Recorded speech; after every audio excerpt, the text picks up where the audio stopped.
Tesla, a company known for electric cars, innovation, and sometimes controversy. But this time, it's not about Elon Musk tweets or autopilot. No, it's about Muesli bars. Yes, you heard right.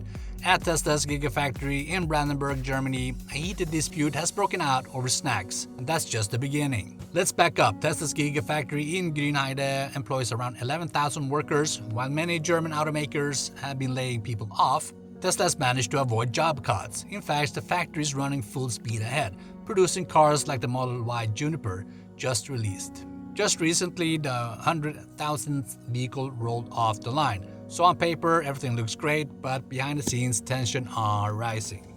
The workers' union, IG Metall, has been clashing with Tesla's management for months. Last year, they were upset about union reps visiting sick employees at home. This year, the fight is about bonuses. Only workers with perfect attendance, not a single sick day, are getting extra money. The rest? They get socks. Not just any socks, bright red socks with a Tesla Giga logo. Imagine working long shifts on your feet only to get socks instead of a Christmas bonus. It's no wonder the workers are frustrated. Then comes the snack drama. After a summer break, Tesla handed out Muesli bars to all factory workers.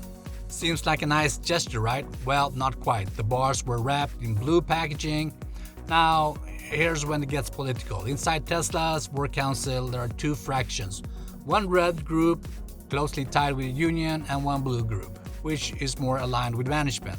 So when workers received blue wrapped snacks, IG Metall saw it as a provocation, like management was waving a blue flag in their faces.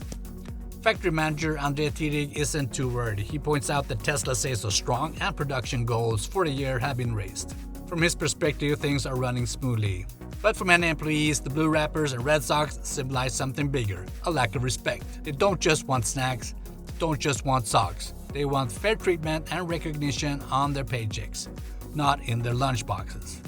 So what started as a fight over bonus checks and snack bars have turned into a battle over identity, loyalty, and fairness inside one of Tesla's biggest factories. A reminder that sometimes the smallest thing, like socks and Muesli bars, can spark the biggest conflict. So what do you think? Are the workers justified, or is this just a storm in a snack wrapper? Let us know in the comments, and don't forget to like and subscribe for more stories from the world of business and tech.